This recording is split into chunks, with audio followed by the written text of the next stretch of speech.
राधे राधे। कुंज बिहारी श्री हरदास जिया कमाधो channel में आप सभी भक्तों का स्वागत है। भक्तों, आज एक और लीला आपको मैं बताना चाहती हूँ कि अभी हमें फ़ोन आया था कुछ समय पहले। सपना पांडे करके है यूपी के जौनपुर के। उन्होंने मुझसे कहा कि कान्हा जी उनके उनके जो लड्डू गोपाल है छोटे हैं 2 नंबर के, और उन्होंने उनके साथ लीला की है। तो जैसे कि वो हमारे सारे वीडियोस देखते हैं मधुसूदन मधुप्रिया के, और जो हम कहते हैं वैसे-वैसे वो सभी बातों को फ़ॉलो करते हैं। तो जैसे देखिए, मैंने बीच में कहा था कि कान्हा जी लीलाएँ करते हैं तो आपको ध्यान देना है उनकी तरफ, तो वैसे ही वो करते हैं। और दूसरी, जैसे कि मैंने कहा था कि कान्हा जी को आपको हमेशा एक अलग स्थान देना है जभी भी आपको प्रॉब्लम्स आते हैं तो। और अपने साथ रखा करो, एक घर का सदस्य समझा करो। जैसे मैं जो भी कहती हूँ तो वो हर चीज़ को वो फ़ॉलो करते हैं। तो उन्होंने कहा कि उनके पास देखिए एक मंदिर है, जहाँ मंदिर में सारे भगवान विराजमान हैं, और लेकिन वो मंदिर के ऊपर कान्हा जी को रखते हैं। कान्हा जी का स्थान उन्होंने मंदिर के ऊपर बनाया हुआ है कि वो कभी भी कान्हा जी को वहाँ से उठाकर लेकर आ सके और अपने साथ बिठा सके, इसीलिए उन्होंने वैसे रखे हुए हैं कान्हा जी। अब कान्हा जी उनके छोटे हैं, तो वो बांसुरी, उन्होंने कहा कि उनकी बांसुरी वो मंदिर में ही रखते हैं, कान्हा जी के पास नहीं रखते। और दिया वगैरह जलाते हैं, सब करते हैं। तो उन्होंने बताया कि उस दिन ऐसा हुआ, उनकी छोटी बच्ची है, दूध पीती हुई बच्ची है, तो उन्होंने कहा कि मेरी बच्ची मेरे पास आई और मैं उनको बच्ची को फीड कर रही थी। जब बच्ची ने दूध पिया, उसके बाद बच्ची खेलने चली गई, मतलब छोटी 1-2 साल की, शायद 2 साल की बच्ची है उनकी, उन्होंने कहा।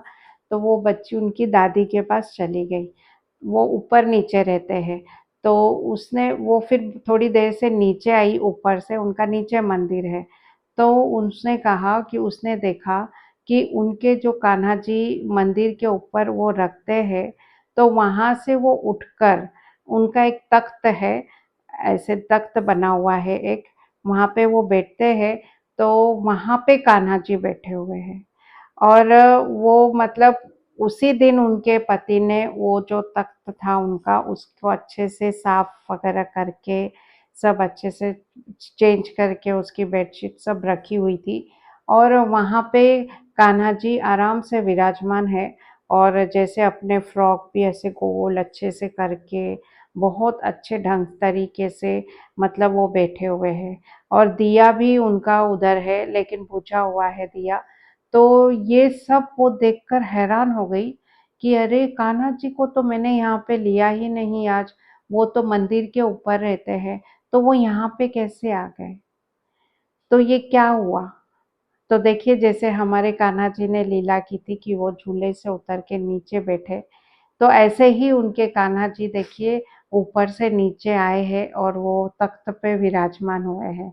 तो हो सकता है इसमें कोई चौंकाने वाली बात नहीं है।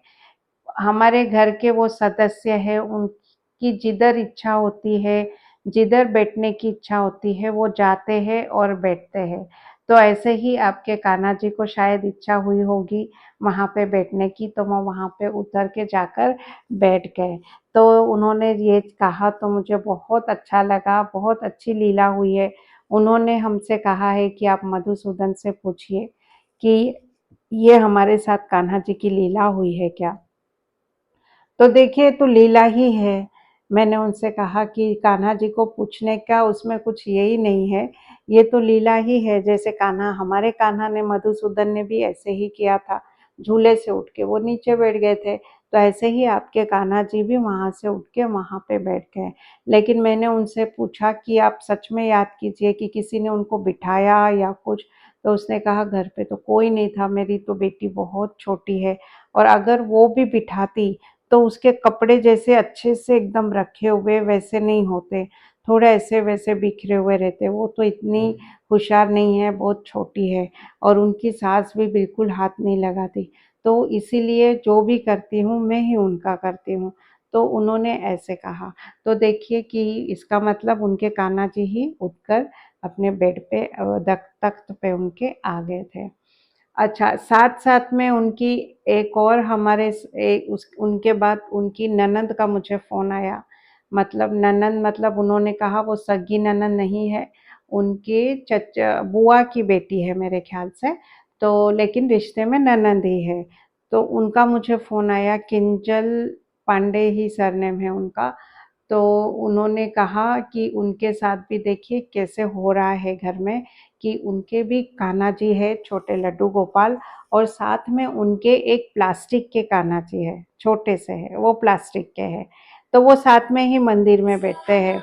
लेकिन उन्होंने कहा कि जो प्लास्टिक के कान्हा जी है, उनको चूहे ने उनके नाक को कुतर दिया है। मतलब चूहे ने थोड़ा-सा नाक उनका कुतर दिया है। तो उन्होंने सोचा कि अरे अभी ये कान्हा जी तो खंडित हो गए हैं ये प्लास्टिक के, इनको चूहे ने काटा है तो हम इनको यहाँ से हटा देते हैं। तो जब उन्होंने ऐसा सोचा और कान्हा जी को मंदिर से हटवा दिया, तो उनके घर में बहुत घटनाएँ घटने लगी। मतलब गलत बहुत चीज़ें उनके साथ होने लगी कि उनके मम्मी का देखिए पैर एकदम अचानक से टूट गया मतलब फ्रैक्चर हो गया। मतलब उनको ज़ख्म पैरों में लग गया, जैसे लगने के कारण बहुत से तकलीफ हो गई, पैर में प्लास्टर वगैरह ये सब हो गया। उसके बाद उन्होंने कहा कि फिर हमने सोचा कि नहीं, पता नहीं ऐसे क्यों हुआ। फिर उन्होंने कान्हा जी को फिर से विराजमान किया कि नहीं जाने दो। फिर उनके मन में आया कि नहीं, सबने कहा कि अरे ऐसे कैसे आपने कान्हा रखे हैं। फिर उन्होंने सोचा कि चलो कान्हा, आप अपने इसमें से आप निकल के दूसरे जो उनके कान्हा जी है उनके अंदर चले जाइए। उन्होंने ऐसा कहा उनसे कि आप मानसिक रूप से उनके पास दूसरे कान्हा जी में चले जाइए। तो जैसे वो उनकी आत्मा उनमें मिल गई तो वो उसको निकाल देंगे, ऐसा उन्होंने उनसे कहा। ऐसा सोच के उन्होंने फिर से उनको मंदिर से निकाल दिया। जब निकाला तो उनके पापा का हाथ हाथ में लग गया। उनके पापा का देखिए हाथ फ्रैक्चर हो गया, हाथ टूट गया। तो ऐसे फिर से उनके साथ तकलीफ हो गई। तो उन तो देखिए जब से उन्होंने वो निकाले उनके कान्हा जी वहाँ से, तो घर में एक ना एक उनको अभी एक्सीडेंट हो गया, किंजल जी का भी।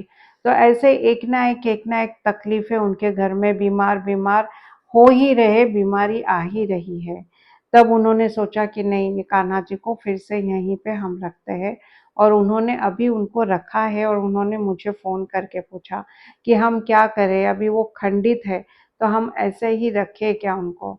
तो अब देखिए इसमें हम क्या कह सकते हैं? आप सभी भक्तों की मुझे राय चाहिए। लेकिन मैंने तो उनसे कहा है कि जैसे आपको दिख रहा है कि ये चीज़ ये हटाने से ये चीज़ थोड़ा-सा उनको अलग कर दे रहे, तो हमारे साथ कुछ ना कुछ गलत हो रहा है, कोई ना कोई घटना घटित हो रही है। इसका मतलब वो उधर ही विराजमान होना चाहते हैं कि जैसे भी हैं उन्हें कुछ प्रॉब्लम नहीं है। उन्हें बस चाहिए कि आप उनकी सेवा करें। जैसे इतने टाइम से आप उनको सेवा कर रहे हो, प्यार कर रहे हो, तो उन्हें वही प्यार आपका चाहिए। इसीलिए वहाँ से वो आपसे दूर जाना नहीं चाहते। तो मैंने कहा आप उनका जो कहते हैं खंडित हो गए, ये हो गए, तो वो छोड़ दीजिए, उसको कुछ सोचिए मत। ये हम लोगों के भाव है, ये हम सोचते हैं, लेकिन भगवान कभी खंडित नहीं होते, ये सब गलत है। तो इसीलिए आप जैसा आप उनको ये, क्योंकि देखिए इस पर से ही साबित हो रहा है कि उन हमारे मन में उनके मन में आ रहा है, लेकिन वो ही नहीं जाना चाहते। वो चाहते कि मैं उधर ही रहूं, जैसा हूँ मुझे वैसे ही रखिए। तो मैंने उनसे कहा कि आप उनको वैसे ही रखिए, वैसे ही भाव से उनकी जो भी सेवा करते हो आप कीजिए, तो आपके घर में जो भी तकलीफ़ें आ रही है, वो सब दूर हो जाएगी। तो देखिए ये उन्होंने मुझे आज फ़ोन करके बताया। तो देखिए इस पर से हमें समझ में आता है कि भले ही कान्हा जी प्लास्टिक के हो या अष्टधातु के हो या पीतल के हो, कुछ भी हो, लेकिन अगर हमने उनकी सेवा करनी शुरू कर दी, उन्हें प्रसाद पवाना शुरू कर दिया, उनसे प्यार करना शुरू कर दिया, तो वो हमारे हो जाते हैं घर के सदस्य। जैसे मैं हमेशा आपसे कहती हूँ। तो इस पर से देखिए हमें ये पता चलता है कि कान्हा कैसे भी घर के हो, वो हमारे घर के, अगर हमने उन्हें प्यार दिया है तो वो हमारे घर के सदस्य बन जाते हैं और वो हमसे फिर कभी भी दूर होना नहीं चाहते। तो अगर किसी और भक्त के घर में भी अगर ऐसा कुछ हो रहा है कि आपको लग रहा है कि नहीं ये खंडित हो गए और आपने उनको अलग कर दिया है, उनकी सेवा नहीं कर रहे, तो आप ऐसे मत कीजिए, क्योंकि जैसे इनके घर में ऐसे विपरीत परिस्थिति आ गई, वैसे और भी भक्त के घर में हो सकता है। तो आप कभी भी ऐसे नहीं कीजिए कि खंडित हो गए और उनकी सेवा आप नहीं कर रहे हो। जैसे है जो है आप वैसे ही उन्हें ठीक करने की कोशिश कीजिए और उनकी सेवा कीजिए। तो देखिए बहुत मतलब ये अच्छा सीख है हमारे लिए, जो उनके कान्हा ने उनके साथ लीला करके हमें बताई है। बहुत अच्छी बात है और आप सभी भक्तों ने भी सुना, तो हम ऐसे ही करेंगे कि अभी घर के जो हमारे सदस्य हैं कान्हा जी, उन्हें जैसे भी है हम उनकी सेवा करते रहेंगे। हरे कृष्ण, राधे राधे।